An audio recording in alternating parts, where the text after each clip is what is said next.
Afternoon, everyone. Welcome. Hi, good afternoon, everyone.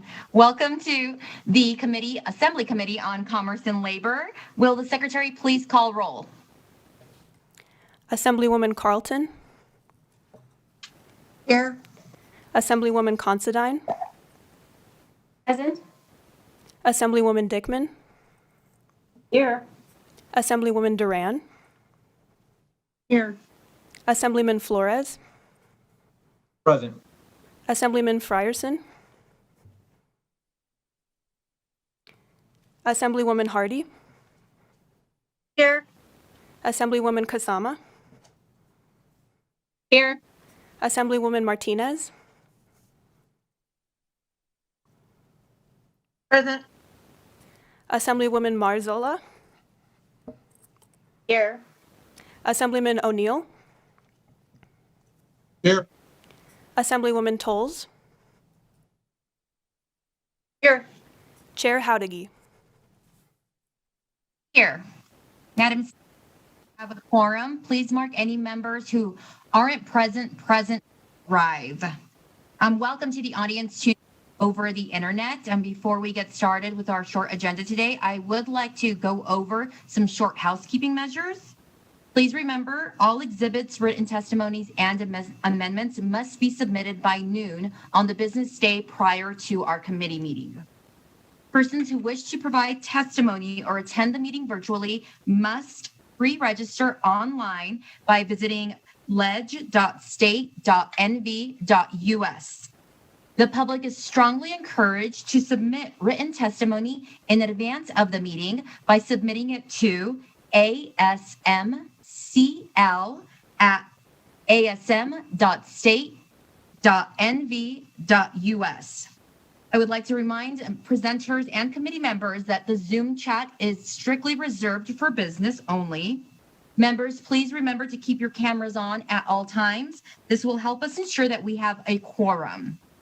Members and presenters, please remember to be muted at all times unless you are speaking.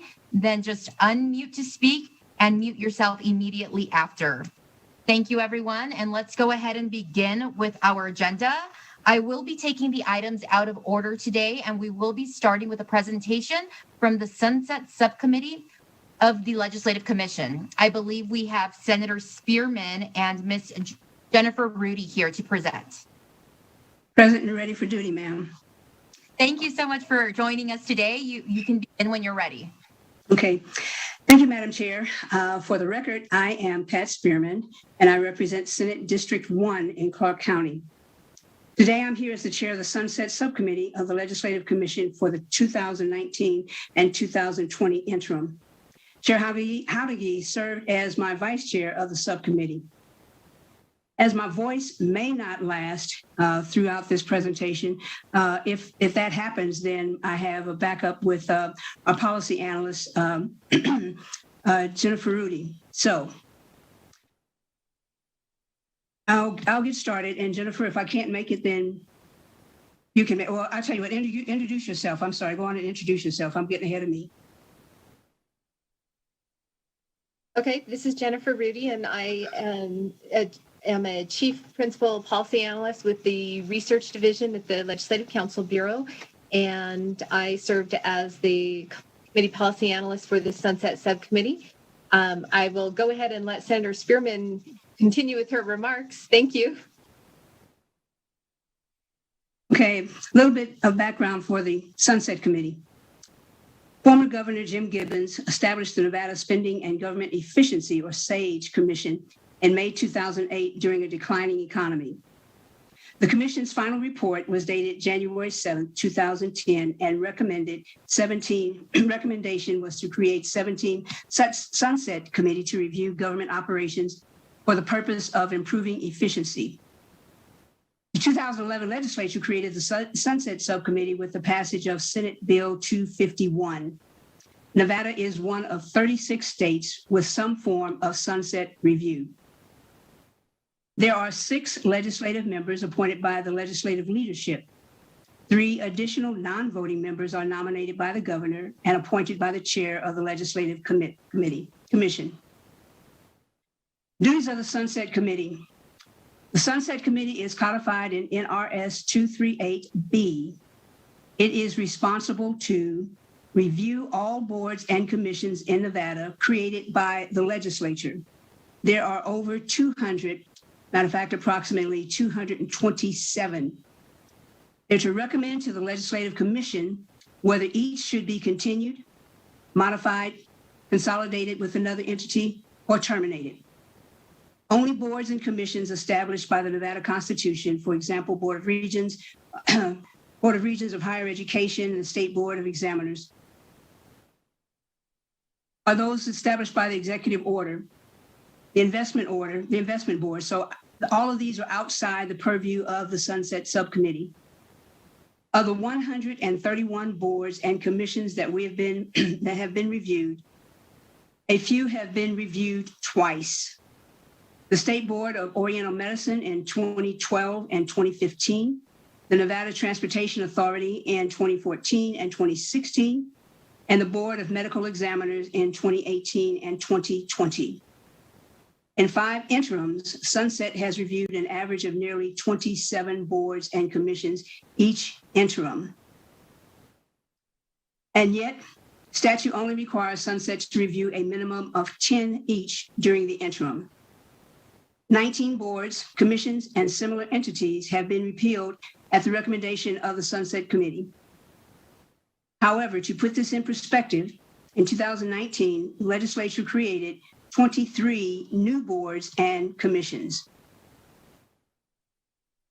During the interim of 2019, legislature passed 3 measures requiring certain actions by the Sunset Subcommittee this interim. During the 2017 and 2018 interim, the subcommittee reviewed 25 regulatory bodies that had not been previously reviewed by the subcommittee. During these reviews, some issues were repeatedly found across multiple regulatory bodies. The list of issues identified by the subcommittee was included in the 2017-2018 subcommittee report and formed the basis for the provisions of SCR 6. This measure directed the subcommittee to conduct an interim study of the operations of the professional and occupational licensing boards. In Assembly Bill 319, it required the subcommittee to collect certain information to determine whether the restrictions on the criminal history of an applicant for a practice authorization issued by a regulatory body are appropriate, and to include any suggestions for modification, continuation, or removal of such restrictions in its recommendations. On May 4th, 2020, the subcommittee voted to direct staff to conduct a survey of the 33 independent regulatory bodies that regulate occupations or professional pursuant to Title 54 of the NRS, and to report the final findings of the subcommittee. At the request of the subcommittee, the survey was to include certain questions not set forth in AB 319 or SCR 6 concerning military spouses and licensure by endorsement and reciprocal licensure for all applicants from another state, not just military spouses. The survey was limited in scope to address licensing practices within the last 5 years. Of the 33 independent regulatory bodies, 31 responded to the survey. The remaining 2 did not respond, and they include the Nevada Board of Homeopathic Medical Examiners and the Nevada State Board of Optometry. Senate Bill 98 was the 3rd measure requiring additional action by the subcommittee this interim. It required the Board of Homeopathic Medical Examiners to report its progress on improving its function or performance to the subcommittee. In addition to reviewing 15 boards during the 2019-2020 interim, the subcommittee received status reports from 20 entities that it reviewed during 2017 and 2018 interim. The final report.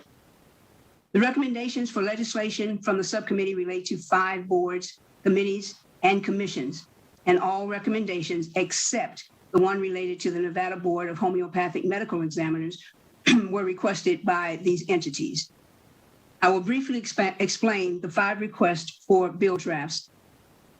Number 1, State Board of Parole Commissioners. The subcommittee recommends legislation to amend NRS 213.1243 to require the district court judge to impose the sentence for the underlying crime and for the conditions of the lifetime supervision of a sex offender to be imposed after any period of probation or term of imprisonment and any period of release on parole.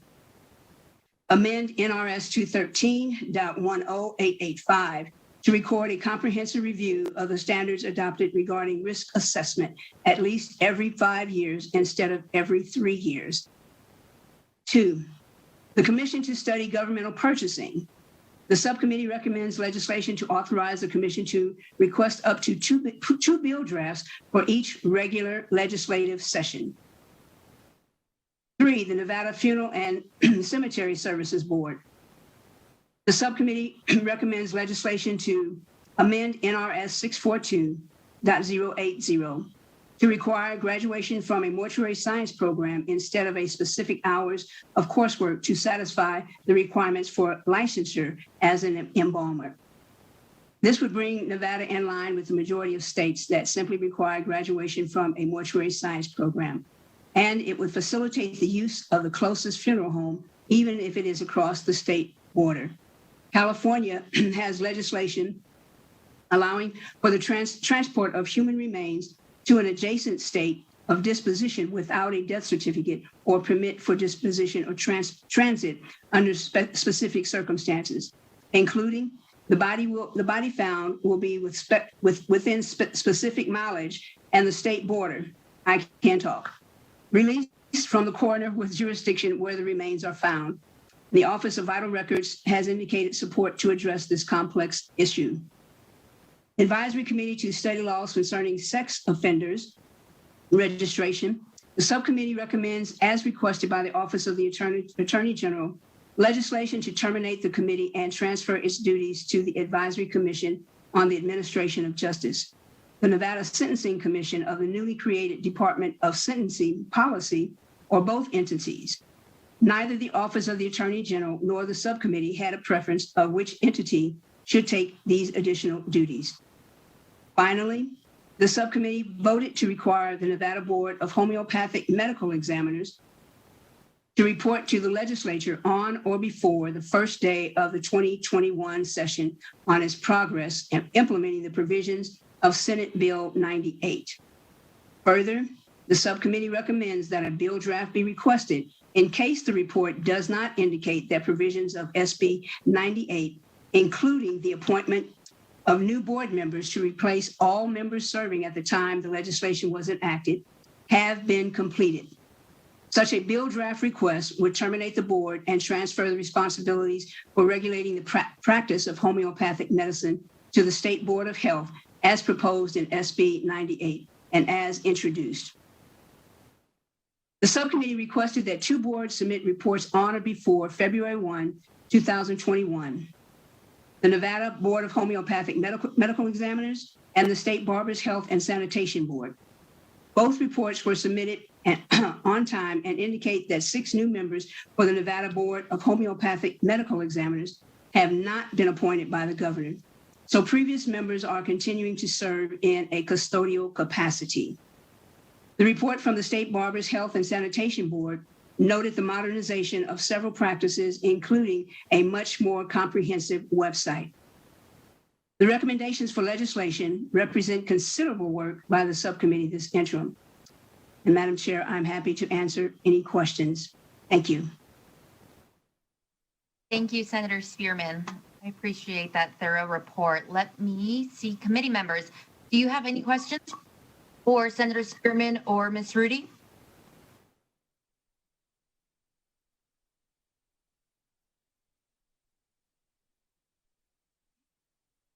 Okay, thank you so much for your presentation, Senator Spearman. It looks like we are good on our end with questions. Thank you. I just want to add one more thing. The committee studied in depth the practice of reciprocity and the way that we do or do not license or handle our military spouses. And so look for legislation that will come that will make sure that those provisions are carried out because people in the military, their spouses should not suffer because we can't get our act together. Thank you. Thank you, Senator Spearman. Thank you. Okay, committee members, we can move on to our next agenda item, which is an overview of the Department of Employment, Training, and Rehabilitation. I believe we have Director Elisa Caffaretta here for the presentation. Director Caffaretta, are you with us? I am with you. Can you hear us? I can. Thank you so much. Please begin when you are ready. All right, we will get started.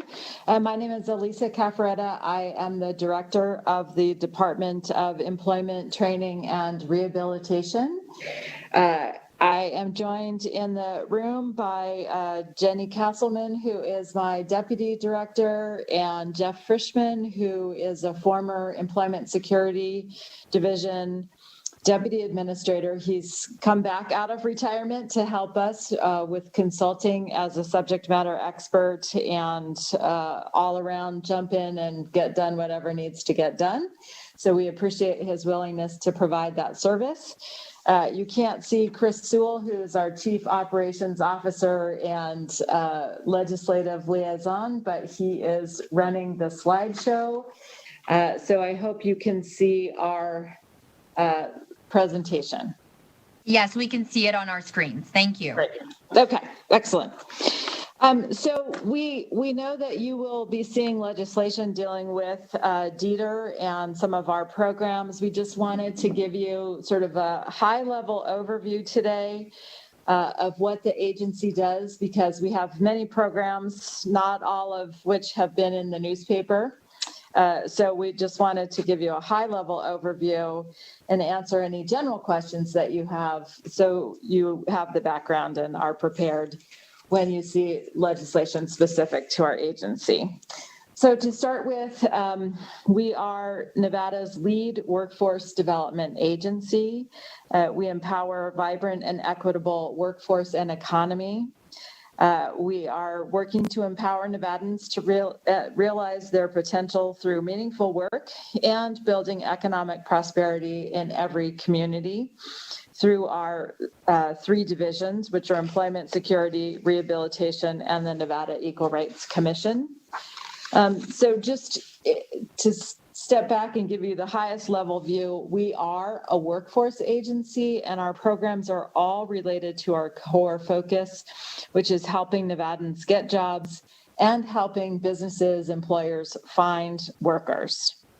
As you can see from our organizational chart, here are the three divisions and the programs underneath them. We are also supported by several administrative units, financial management, information development and processes, which is basically IT in any other agency, research and analysis, and human resources. That is the team. I want to spend a little bit of time talking a little bit about some of the divisions that maybe haven't been in the spotlight so much. Many of you are familiar with the Nevada Equal Rights Commission. This is the only state division that is mandated with training and enforcement around equal opportunity laws. So every time you pass legislation dealing with equal opportunity or not discriminating, this is the commission that will hear those cases and help provide mediation or settlement. Our research and analysis group works with the Department of Labor to provide labor market information. They've been really providing a lot of analysis throughout the pandemic in terms of economic conditions and unemployment. Our next division that we want to give a little love to is the Rehabilitation Division. This division is focused also on employment, but in this case, they provide sort of services and reduce barriers for people with disabilities to obtain training or get them the supports they need for them to get jobs. And finally, what we're probably best known for at the moment is our Employment Security Division, which has three different components. One is workforce development, one is unemployment insurance, and also the Commission on Post-Secondary Education. So we did want to spend a little bit of time kind of giving you the highlights from 2020. You probably got updates and saw news reports on parts of what was going on, but we wanted to take a step back and show you what we've done. I just want to say that nothing that we present about our accomplishments is designed to take away from the fact that there are still many challenges that we are facing, and we are taking them seriously. But we don't get a lot of news coverage for the things that are actually getting done. So we want to make sure you're aware of those things.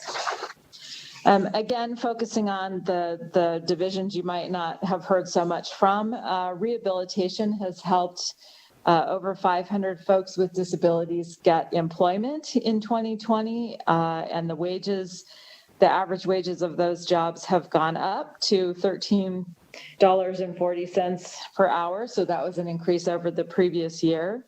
We are very proud of the fact that our rehabilitation division was the first in the country to allow for completely online applications for assistance and services, which has been critical in the pandemic. So we really made sure that folks could get in touch with us and apply and get access to the services that they needed, even as we were all dealing with the stay home requests during the pandemic. So over 25,000 people seeking disability benefits were served last year, and $1.3 billion was paid out to beneficiaries in the Social Security disability programs. The Equal Rights Commission was also very busy doing a lot of work in a virtual way. They received over 1,600 complaints and closed over 660 discrimination charges on behalf of Nevadans. They too went virtual with their trainings, and we have added a lot of new trainings dealing with COVID-related discrimination, and we're bringing online trainings dealing with COVID vaccines. So this division continues to update their work in response to the pandemic. We've seen over $2.2 million in settlement funds in these cases go to Nevadans at no cost to them for going through the process with us. And as noted, our research and analysis office has really been in the spotlight providing information about employment and unemployment. And I think our charts will probably be some of the most used during the legislative session. You'll see the information about unemployment in the workforce many times in many presentations. So our team has been providing that service to the state. And again, a big shout out to our staff in the support services, financial management, IT, human resources, who made all of our work possible. So I want to talk specifically about what happened and what we did in unemployment.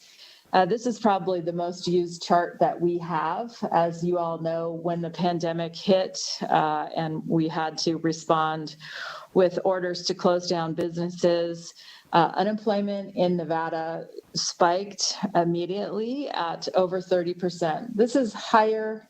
It's a higher percentage than has ever been seen by any state in the history of tracking unemployment. So we can't understate the severity of what we saw. So our workforce and our workload was immediately impacted, and we went from providing benefits to about 20,000 people a week before the pandemic to seeing peak weeks of over 369,000 benefit payments in a week going out the door, which is a 20-fold increase in claims. And the workload actually increased a lot more than that. Just to note on this chart, what you see, the sort of slight bunny hill, it looks like on this chart, is the Great Recession of 2009. But the thing to note about this, at least for the workload, is that it ramped up somewhat slowly over time. And so we had a little bit more time to respond to the changing conditions and the increased demands. And clearly that was not the case in March of last year. So just to give you kind of the historic look, this is the historic levels of initial claims for unemployment going back to 1990. So you can see, maybe you can make out that it's the 1991 oil shock and Gulf War, the 9/11 stock market crash, the housing crash and Great Recession in 2009, and then the huge spike for COVID. So those were initial claims, and the next slide shows you continuing claims. So week after week, people submitting requests for applications for benefits. And again, you can see that compared to the spike that we've seen in COVID, the previous recessions don't look as bad as most of us remember them feeling. You can see, the thing you can see with the Great Recession is that the benefit types change. So unemployment benefits are a limited benefit for 26 weeks. Had to make sure I was right on that. And then what's happened in the past is that extended benefits have been offered, and that's what you're seeing, the different colors, is people moving to different benefit categories. And there's two things that go along with that. One, we have to make sure our computer programs are designed to move people from one set of benefits to the other. As people move from regular unemployment to an extended benefit, generally those have been covered 100% by the federal government. So it has an impact on the health of our trust fund in the state. So that's kind of the historic look. The second thing that happened as we were trying to address people's requests and applications for unemployment benefits is that Congress added several new programs. I think a lot of people are familiar with the Pandemic Unemployment Assistance Program, or PUA. That added unemployment benefits to a group that's never gotten benefits before, which is gig workers, self-employed folks. And unfortunately, the way it was characterized in the press often was if you don't qualify for unemployment, you qualify for PUA. That wasn't an accurate reflection of what PUA was. It is like unemployment, a limited program where you have to meet a fairly rigid set of criteria to qualify, because it's a workforce benefit designed to get you back to work. It is not a safety net program that is available to everyone. And unfortunately, I think there was a lot of misunderstanding around that. And you probably have heard from some folks who were very concerned about, who felt they were qualified, but in fact were not qualified for the benefit. But what a lot of folks don't know is then there were a lot of additional programs which we had to set up. So we had to set up a new computer program for PUA. We also had to do additional computer programming for all of the extended benefits, as well as the FPUC, which was the originally $600 extra payment. Now it's a $300 extra payment. And then there were other completely new programs with completely new criteria that came our way that we had to implement over the last year. And there are even new ones since we've done this slide as part of the Continued Assistance Act that we are still working to implement, because again, it's all new computer programming. The third thing that we had to deal with is what is still unrelenting fraud. I know I've seen a lot of folks say, we know there's a little bit of fraud, but Dieter should just pay my claim. The fact of the matter is we are seeing a level of fraud that is truly unimaginable, and I don't think any other state is seeing what we're seeing. So if there are 3 million people in Nevada, we know about half of them are in the workforce, 1.5 million, give or take. And as of January last year, that's what the workforce was. As of December of last year, we had received 1.59, so almost 1.6 million applications for unemployment. So we had reached a point, which I don't think any other state has reached, where we have received more applications for unemployment than we actually have people in the workforce. So clearly, a lot of those applications are fraudulent. We have, this is just two highlights of things we have been working on to address fraud. So we have a unit that is dedicated to this. They're working with law enforcement. We're working with the National Association of State Workforce Agencies, their Integrity Center, to pursue cases where people are submitting fraudulent applications in more than one state. We've implemented technology on the front end to prevent fraud and on the back end to prosecute fraud after it's occurred. We would also say, we know we've recovered over $100 million in fraudulent payments so far. We expect to recover more. And we know that part of when you hear that there are hundreds of thousands of claims we have not paid, part of that is that we have been able to avert over $2 billion in fraudulent payments from going out. So it's always a balancing act. We think we're continue to improve in this area, and we still have more to do. Like other states, I mean, this ultimately overwhelmed our system. We did redeploy staff from the other divisions that we've talked about. We set up a call center to answer questions. We set up a whole separate computer system for PUA.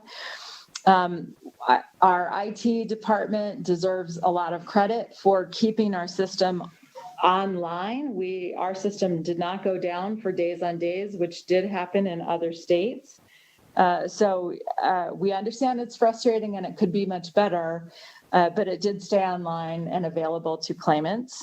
A backlog did develop, and the governor created a strike force in August. Working with them, we were able to do some pretty innovative things, I believe. We set up an agreement with the Division of Welfare. They have loaned us 200 staff, eligibility staff, who work in overtime to help us process claims. They've processed over 100,000 claims for us. We have a contract with Maximus for contract staffing that's helping us do adjudication and answer the phones. We brought the call center back under Dieter management to address customer service issues. We implemented ID.me and other fraud measures. We've rebuilt the team here. We had a lot of vacancies when I started, but we're getting up to full staffing. And we've cleared out over 95% of the backlog that existed in August. There is still a backlog, and we are working to get current, but we have made significant strides in that area. So if you remember nothing else but this information, what went right is that over 300,000 Nevadans, week in, week out, have received their weekly unemployment benefits. They generally don't call folks to congratulate us on making these payments, but really, we believe this is a fairly close to the correct number of people that should be getting unemployment benefits. We have paid out, this slide is actually old, we have now paid out over $9 billion in unemployment benefits. And in comparison, in the last 12 years combined, we only paid out $6.4 billion in benefits. So you can see the amount of work and the amount of help that has been provided to Nevadans. So I said, we still have thousands of folks who we need to get to, but it's thousands, it's not hundreds of thousands. I know you're not a budget committee, so the only thing I want you to take away from our budget slide here is that only 3%, that small dark blue slice, is general fund money. The rest of our money comes from the federal government. It could happen more seamlessly and more timely, and we're happy to answer questions about that. But when when we tighten our belts to go along with all the other state agencies, those hits actually go directly to vocational rehab, which uses general fund dollars to draw down federal dollars, or to the Nevada Equal Rights Commission, which is partly funded by general fund. So those are the programs that feel that experience. We have a bunch of other slides that we prepared for the Senate committee this morning to answer their specific questions. So I'm going to stop here to see if you all have questions, and if we need to go to those, we can. Thank you so much, Director Cafaretta. I have questions, and then I have members with a series of questions, but I'll get started with the members first. And I'd like to start with Vice Chair Carlton. All right, I think I've got it. Okay. Good afternoon, Ms. Cafaretta, and thank you for all of your hard work. It's been a long year. So you see a light at the end of the tunnel here. I guess the one thing I'd like you to explain to folks, and I know they're going to be getting a lot of questions about this, and I know this isn't the budget committee, but it is an issue that will be coming up in the future, is we will not run, I want you to make sure everyone understands, we're not going to run out of funding for unemployment, that we automatically do get money from the federal government. And if you could expand about how that money gets paid back, because folks are concerned that when the money runs out, they won't have anything. So I want to make sure we get that on the record, and how the state actually sets up the process to pay the dollars back to the federal government. Thank you. Thank you. For the record, Elisa Cafaretta. So to start with answering your question, or sort of explaining how this is set up, there's actually two programs. So there's regular unemployment and there's PUA, the pandemic unemployment for gig workers. The pandemic unemployment program is paid for entirely by federal dollars. So those we just draw down as the claims come in. We do get money to administer that program, and it probably, I don't think anyone would disagree that the amount we got to administer the program was inadequate, but that's an ongoing issue that we continue to work to address. So when people say you're running out of money in unemployment, what they're generally talking about is the regular unemployment insurance program. This is where your employer contributes to the unemployment trust fund over time, and that trust fund is how we pay unemployment benefits to people who are let go from their regular employment through no fault of their own. Back in the 1930s, there was a system put in place to allow states to borrow from the federal government if their trust fund monies went out and they needed to borrow to continue providing benefits without interruption. That's absolutely standard operating procedure. We've done it several times. So when we started the pandemic, we had about $2 billion in our trust fund. It was pretty healthy, and we were in very good shape, thanks to a good partnership with employers and good policy and guidance. So when we got to about December, we got to the point where we needed to start borrowing money to continue paying regular unemployment benefits, and we did that. So that was a seamless process. We expect, because our trust fund was fairly healthy and employers continued to pay in, we expect the borrowing to be somewhere in the neighborhood of $250 million. Might be a little more, might be a little less.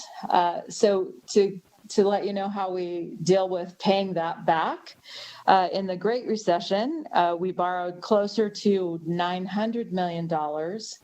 And then we used a bond to pay it off, and we worked with employers to create a special assessment to pay it back over time. That we paid back that money to the trust fund in 2019, I believe. So this is all pretty standard operating procedure. We don't run out of money. We have a mechanism to keep going. And we're in a fairly healthy position, and a much better position than we were in the Great Recession as far as the trust fund goes. Thank you very much, Madam Chair. Thank you. That was a great question, Vice Chair Carlton. Next, I have Assemblyman Flores. And thank you, Madam Chair, and thank you, Vice Chair, for putting that on the record. I think I get that question often, and hopefully I'll be able to share this video with my constituents so they understand that I think that's a huge concern. And thank you for the presentation, and I know you're all working incredibly hard. I know there's a lot of work to be done, but I don't think anybody believes that you're sleeping more than 8 hours a day. I think working incredibly hard, and I just want to say thank you for all you're doing. I wanted to understand, you mentioned that you think Nevada is getting more fraudulent applications than any other state. And I wanted to understand procedurally what other states are doing different, and or what loopholes we have that's just encouraging that to happen here. Do we know, or do you know, is there something that we can tie that to? I'm just trying to understand that a little bit better. Elisa Cafferetta for the record. It's a great question, and certainly we've all the states have been struggling with it.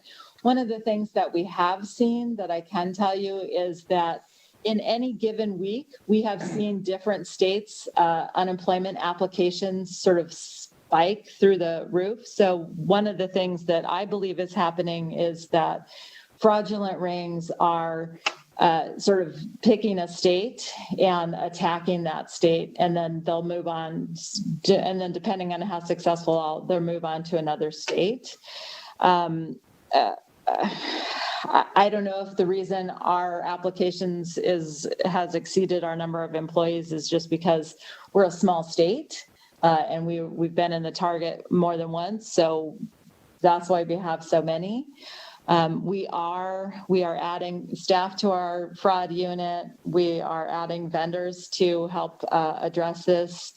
We've got some other, we've got additional RFPs out to get additional solutions in place. Any other? Working with law enforcement. You want to go? This is Jeff Frischman for the record. We are also working with different law enforcement agencies ranging from the state's attorney general's office, local law enforcement. We're also working with FBI, with the Secret Service, because much of the fraud rings, as the director has described, are international. So it's a big effort, and we are also working with the NASWA, the National Association of Workforce Services Agencies, and they have an integrity center where we are pooling our information with other states to help understand the types of fraud that's being committed, what different fraud schemes are out there, and also having reporting certain hallmarks. I don't want to get too deep into it, but certain hallmarks of those fraud schemes to help other states be able to fight off the fraud. Thank you. And Madam Chair, if I could have a quick follow-up. Absolutely.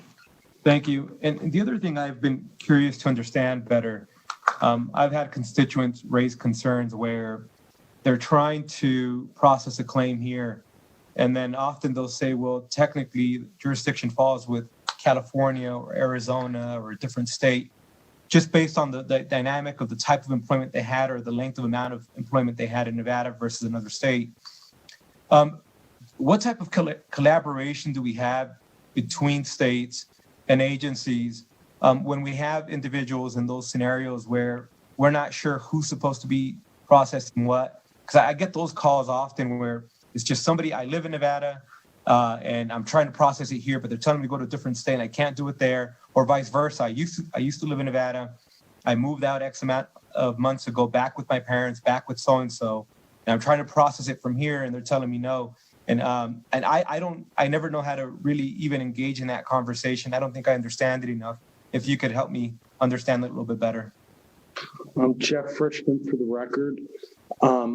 What you seem to be describing is what we would term a combined wage claim. And what that combined wage claim does is there are many folks who have worked in one or two or several, or two or three or several states during the course of their benefit year, which is what benefits are based on.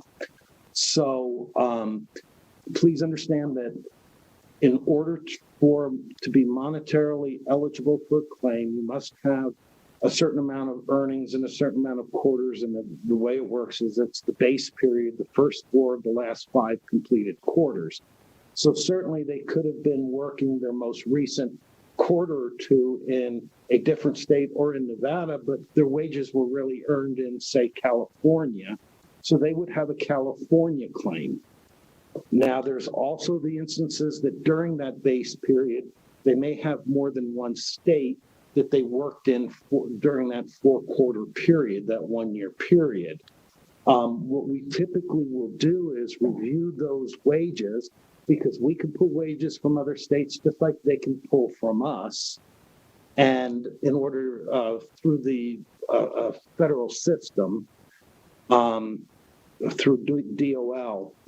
And when we review those, what will often happen is we'll look and say, wow, you would be eligible in California, say, for instance, or you could apply here in Nevada. If you apply in California, the weekly benefit amount might be, and I'm making up a number, $500 a week, or you'd qualify in Nevada for $400 a week. Which would you prefer? We can process your claim, or you can contact California. So there's various different scenarios that could happen in what you've described.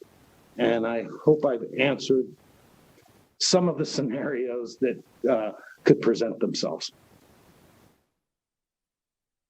Thank you.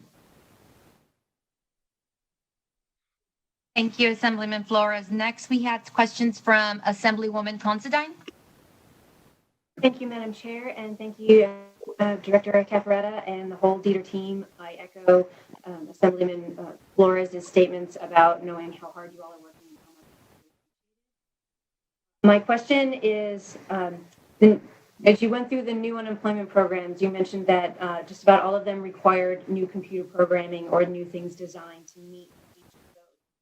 And my constituents, I've learned from my constituents, sometimes there's a lag time between going from one type of unemployment program to the next unemployment program. And then also when there's, say, a new stimulus that's coming, that there's a lag between those two things. So my question, I guess, is, do you need a new computer program for any upcoming stimulus? And if so, where does that funding for those programs come from? And do you do that before the program is funded, or do you have to wait until that federal money comes to us? Thank you. This is Lisa Cafaretta, and we lost a little bit of what you were asking, but I think basically you're asking about how do we pay for new programming for moving from one benefit to the next and addressing new stimulus. So let me start with stimulus funds are totally separate from unemployment funds, so we don't have anything to do with like those $600 and $2,000 checks that people get. That's a whole separate system. I don't think that's what you were asking about. In terms of people going from program to program. So I would, and I've been with DETR for 6 months. So some of this is what I've heard and some of it's what I've seen. So when we first got into the pandemic, I think at least for the existing programs, it was fairly seamless. And I don't believe there were any issues going from regular unemployment to state extended benefits or pandemic unemployment benefits. Those were fairly routine computer programming changes that we were able to put in place. What is now getting the PUA system up, that required creating a whole new, brand new computer program from scratch with brand new rules and regulations and guidance. So that took us a little bit longer because we were also trying to do the PEUC and the FPUC and the state extended benefits. So that rollout left a lot to be desired, there is no doubt. As I said, we do get administrative money with these programs, but it's not enough to cover all of the costs. And specifically, we have base funding that we get every year that covers sort of the staffing issues. But at the end of each quarter, then we can ask for above base funding for what we had to do to respond to the pandemic. And that really slows down because we have to wait more than a quarter. That really slows down our ability to respond and hire new staff and maybe make the investments that would be desirable. Then let me just talk specifically about the most recent set of new extensions. Unfortunately, the PUA system, for example, is a time-limited system. It's a brand new system. It was designed to expire at the end of the year. And in fact, because it took Congress so long to act and then have the president sign the Continued Assistance Act, the several of these programs that were implemented in the CARES Act did expire on December 26th. The Department of Labor told us we had to end PUA and PEUC. And then the bill was signed. And then we had to set them all up again with brand new rules, a new set of rules, a new set of guidelines, some of which we are still working out. So the claimants who are calling you right now saying, I'm not getting my extension, they may be in that category where we are still working out the details with the Department of Labor on the sequence of how we apply those extensions to folks. So that's kind of the day-to-day bread and butter. We can't do any of this work ahead of time because we don't know what's going to be in the bill that Congress passes. And this is all a federal program that we are implementing. It would be really great for us if they would pass something way ahead of time so that we can implement it, but we can't do any work until we have it. At a larger level, we did do an analysis of our system. We definitely need to make some sort of immediate investments in our system. You will see those in the governor's budget to stabilize it and help improve security and processing times. But ultimately, we do need a new system, probably a cloud-based system, which will be more nimble and scalable so that we can respond more quickly to emergency catastrophic issues. I believe that covers everything, and Jeff has one additional point to make. Chair Frischman, for the record, if I understood part of what you were asking is how the funding for an overall new system would occur, if I understood your question correctly. Our last modernization that we did, which was began about 2003, I think it was, 2004, we had received, and the states periodically receive what's called READ Act money. And it comes from the feds, and it's federal monies, and it's monies that are collected on the federal level for unemployment insurance. I'm not sure what triggers the federal government to disperse some of these monies, but we did receive a large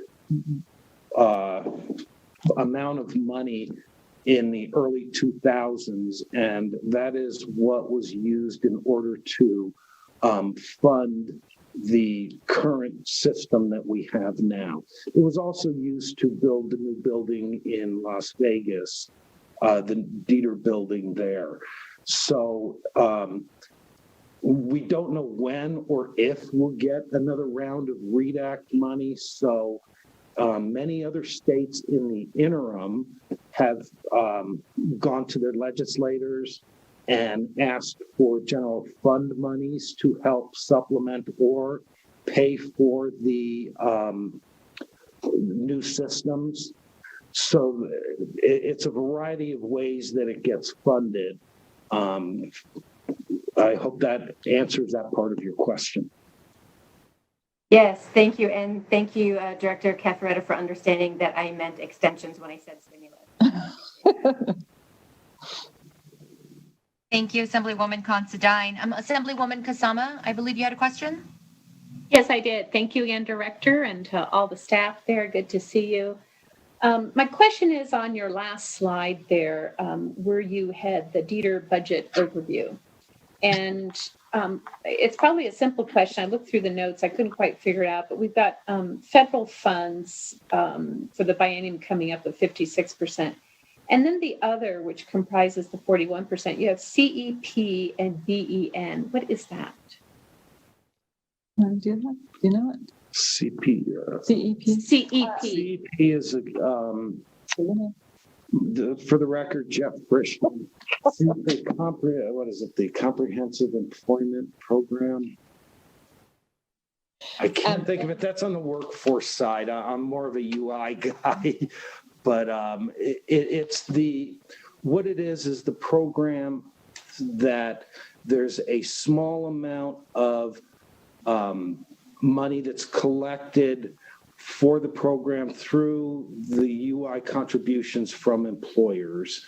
And that's where that funding comes from, the CEP. So the CEP is from the employer trust funds? No. Not from the trust fund. There's a small assessment. I don't know if assessment is and Jeff Frischman for the record, I'm sorry. There's a small amount of money that is added on to the quarterly payments that are made by employers, whether that assessment doesn't go to the trust fund, but instead goes to fund the CEP program. The CPEP program primarily focuses on helping workers connect and go back to work. It does things such as purchasing a new pair of work boots that somebody may need for work that they can't afford, to help them pay for some license or something else they may need for a job, to help buy the original uniforms to go work at a fast food establishment. It's for folks any Nevadan who has a need and can qualify for assistance to help them go back to work. And that would that also be, I mean, that's a big number, 56%. Does that also go towards unemployment funds besides those specialty things you said? Oh, can I see the chart? Yeah, so this is Elisa Cafretta. Basically, what we want you to get out of that slide, and we can provide you a lot more detail about the budget, is that there's sort of general funds that come to Dieter to operate programs, and then there are earmarked funds that are in grant programs and with very specific purposes that can't be used sort of generally for our operations. So Ben, for example, is the Blind Enterprise of Nevada program, which provides entrepreneurial opportunities for people who are blind and artificially impaired. I don't have the right terms of art, but we can provide you with the details. But those are, I guess, the big question, the 30,000-foot level question is, and my printout is grade versus the one you had on the screen. So 56% is federal funds, and then 41%, those are state funds. No, the 40, Elisa Caffaretta, for the record, the 41% are also federal, but they're tied to specific grants, various title programs from the federal government. So only 3% of our budget comes from the general fund. And then the two programs you were talking about, the CEP and BEN, are those under the money from the general fund or under the 41% federal? The Career Enhancement Program and the Blind Enterprise of Nevada, those are federal dollars. Federal. Thank you. Wait, I'm getting some clarification. Jeff Frischman, for the record, the Career Enhancement, I'm sorry, I couldn't think of career for the C, but the Career Enhancement Program is paid by Nevada employers, and it is an add-on, or it's a percentage based on a percentage of the amount of the UI tax that they're paying. So, and I think it's at 0.05% of. I've seen that. I remember now. I've seen that. Yes. Okay, that's what that is. And that goes into a fund, and that helps to promote career enhancement for Nevadans. There are no restrictions as far as economic or anything else to qualify to participate in the CEP program. It's open to everybody. Every Nevadan can participate. Those are state funds provided by employers. Yes, they're funds provided by employers. Yes, Jeff Frischman for the record. Okay. And that's included under that 41% pot.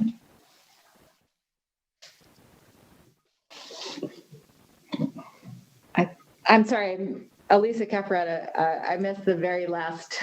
That's included in the 41%. Okay, it's included in the 41%. So it's a mix of federal and employer state funds.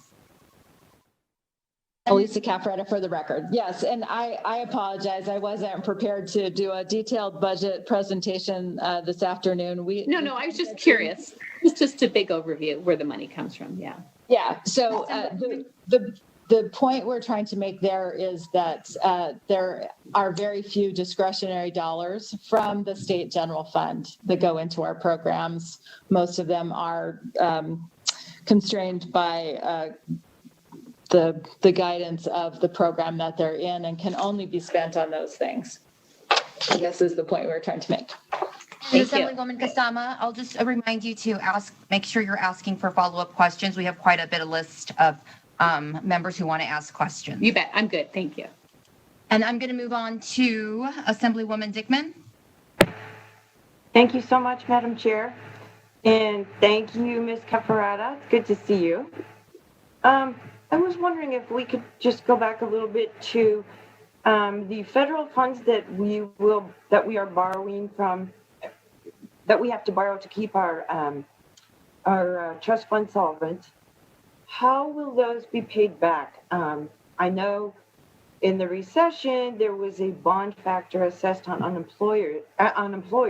So do you think it will be something like that again to repay those funds? Are employers going to be the ones paying this money back? Elisa Cafaretta for the record. So to answer your first question, yes, this is a loan that's made on behalf of employers to cover employment benefits. As you say, in the Great Recession, we borrowed quite a bit of money, almost $900 million. We did end up bonding to pay that off, and then created a special assessment that was above the regular tax rate to pay that money back. And it took several years, but we did pay it back in 2019. Right now, we are borrowing from the federal government. We expect that we'll be borrowing $250 million, somewhere in that neighborhood. We are currently not being charged interest on that by the federal government. That has been waived through March. We expect they may waive it even for longer. So as long as we're not paying interest on it, we haven't really focused on how we'll pay it back, and we want to sort of see where we are. We can come back to you with the list of options of different ways we could approach paying it back. But that you are correct. That is how we did it the last time we borrowed money. Thank you so much. Any chance I could ask another question, Madam Chair? Yes, Assemblywoman Dickman, go ahead, please. Thank you. I know this isn't a money committee, but I was wondering if you have a rough number of the net dollars we've paid out in fraud at this point. The fraud dollars less what's been recovered. Elisa Cafaretta, for the record, we truly have been focused on getting through the backlog, getting folks who are eligible paid, stopping fraud, and starting to recover fraud. We don't have any numbers other than sort of that very high level information we've shared with you.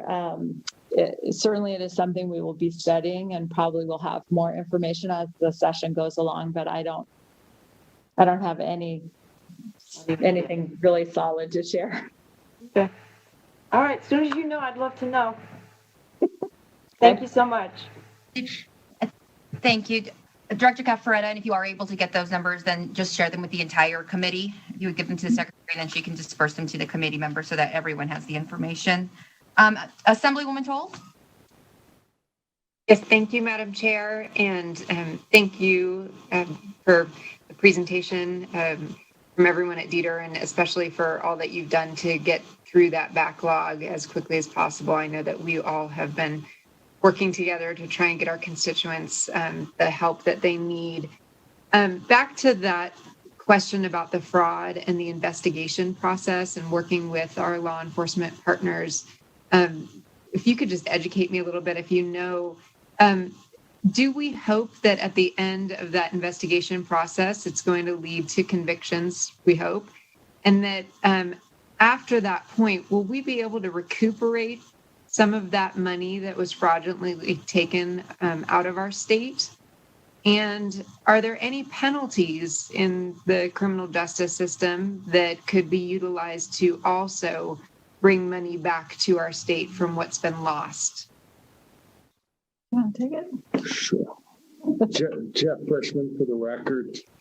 Yes, we would anticipate there are going to be some prosecutions. There already have been. I know of a case down in Las Vegas. You may have read about that in the press, that there was some prosecutions down there. Much of this fraud, we believe, is coming from really outside the country. So much of the investigations, and particularly with the federal investigations, they tend to take years to get before a grand jury and those cases to move forward. So it's a long investigative process that we don't control. And certainly we have in the past. There are rules, there are provisions where we do get to recoup some of the monies that are stolen. But that's going to, I don't have a crystal ball here. I'm not sure how long it's going to take or when that'll happen. But yes, there are processes in place that allow us to recoup some of that money. Thank you. That's good to hear. I certainly hope that we are able to do that at some point. And I appreciate that we don't have a crystal ball, but I wish all of our law enforcement success in that endeavor. Madam Chair, if I could just ask one very, very quick informational question. Assemblywoman Toll, go ahead. And I have a question in this topic too, Director Cafaretta, so I'm going to jump in after Assemblywoman Toll. Wonderful. Thank you. So I understand that some people are getting hit with being aware that they had a fraudulent claim through their tax returns that they were, and so as people in general become aware that they were that there were fraudulent claims out in their name, and forgive me if I missed this, is a hotline or somewhere where we can direct the public and our constituents to when they find that they are a victim of fraud? Elisa Cafaretta for the record. Thank you. Yes, we have several folks who have received 1099s when they did not receive benefits or apply for benefits. Those are clearly fraudulent claims. And we also have folks who may have received benefits, but the amount on their 1099 is not correct for one reason or another. So we don't have a hotline. We have on our website, if you go to the fraud tab, there is a form that people can fill out to request a corrected 1099-G from us. We cannot just issue those, we have to investigate. So what we're suggesting folks do is fill in the form and then keep a copy of the fact that they filled out that form. So they're on record as having disputed the 1099. I do not want to speak for the IRS, but the IRS has provided guidance that if people got an inaccurate 1099 or never applied in the first place, They should fill out their taxes with the correct amount, which may be zero, and keep that paperwork on file in case they get a question. So the IRS is aware of the issue, and I believe will be pretty flexible in dealing with folks if this issue comes up. But we do have a form on our website for folks to fill out, and then they can have that and keep it in their records. Thank you so much. I'm sure there's a lot of folks that appreciate that answer and that information. Director Cafaretta, I have a quick question touching on the fraud numbers too, and I wanted to jump in just because we were on this topic. But you had mentioned that we had more people file claims than we actually had in the workforce. I think it was like 1.591 claims received, but you said I think at our highest point we were paying out 369,000 claims per week. So does that mean the other like million were all fraudulent claims, or was it people filing claims for maybe traditional state unemployment and then filing PUA claims? Or Elisa Cafaretta for the record. The last time I saw an analysis of whether people were filing in both systems, we had about 100,000 Social Security numbers that were in both systems. So there are some folks, and actually part of the federal requirements are that for a lot of folks, they had to be exhaust their regular unemployment or be denied regular unemployment before they could go to the PUA system. That's about 100,000 people. So there are not a lot, as far as we are aware, there are not a lot of duplications between the two systems that got us over 1.5, almost 1.6 million applications. okay, so the majority of those you think might have been fraudulent claims or applications for claims? Sure. Jeff Frischman for the record. Let me share with you just a few numbers that will, I think, highlight and some of our challenges as well. Year to date, we have identified 244,438 claims that we were not able to establish an ID on. We contacted these 244,000 folks, gave them an opportunity to provide their IDs and proof of identification. When that failed, we disqualified that 244,000 claims. Currently, we have about an equal number that we're working on and investigating and trying to get to prove their identification. Obviously, that's a big, big task. And it's certainly not going as fast as we'd like it to go. So if you add those two numbers together, that's right there about 500,000 folks, 500,000 that we suspect are fraudulent claims. But not all of them have been established as such. So let me be sure to put that on the record. We are still looking at about half of them. Okay, that answered my question. Thank you so much. And I'm going to go back to our list. Assemblywoman Martinez. Thank you, Madam Chair. So the question that I have is, I know that there were problems with the unemployment insurance website due to the significant amount of visitors. What improvements have you guys done to that website? This is Elisa Cafaretta for the record. We have been continually making improvements to the website. So we've added server capacity, and we could probably get you a fairly technical report on this, but at the high level, we've added server capacity. We've brought on additional staff to help us with development and coding and testing. To make sure that the updates to the system are going to execute properly. But we are limited by sort of the administrative dollars that we have in terms of how many improvements we can make. And then again, we do have the two systems. So One, we have in-house developers. The PUA system, we are working with a vendor. We've implemented many of their recommendations to stabilize and improve the processing for that system. If you're looking for pretty technical information, we can follow up with you and get that to you. But we've made the investments we can make with the dollars that we have, I guess is what I would say about that. Thank you. Thank you for that information. Okay, I'm going to do members. Any other questions? Okay, well, thank you so much, Director Caffaretta and everyone from the department. I know you guys have all been working so hard throughout 2020 and into this year, and I echo the sentiments that my colleagues expressed, that we're so appreciative of all of the work that you've done and for being so responsive to our constituents when they're calling in and asking for assistance, and not just with the unemployment program, but like you said, you guys do such great work, with the other programs that sometimes don't get highlighted, the disability benefits, NERC, all the cases that you guys were able to work on during the last year and get funds back due to Nevada. And so thank you so much for all the work you do. We appreciate it. Okay, members, we can now move on to our last item on the agenda, and that is public comment.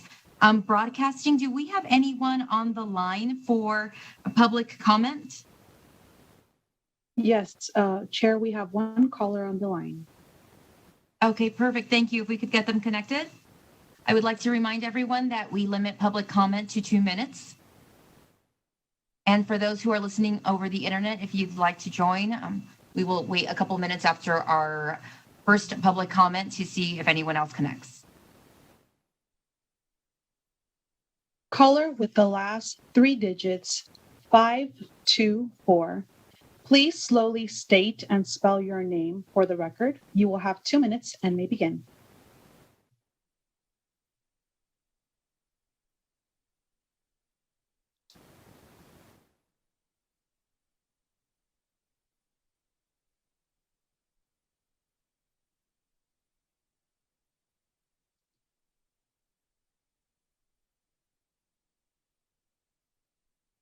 Caller with the last 3 digits, 524.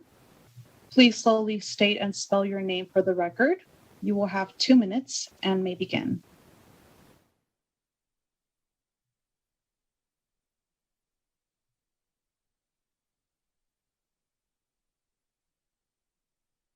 If you are having trouble connecting, press *6 to unmute.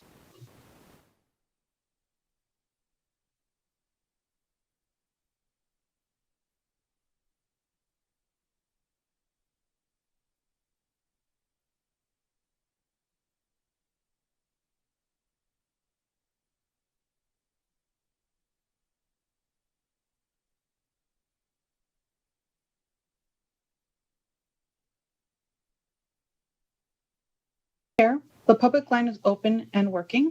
There are no callers at this time. Okay, thank you so much, Broadcasting. With that, committee members, we have completed our agenda for today. Our next meeting will be on Wednesday at 1:30. And Madam Secretary, if you will please note that Speaker Frierson joined the meeting as well and was in attendance. Thank you, committee members. Our meeting is adjourned.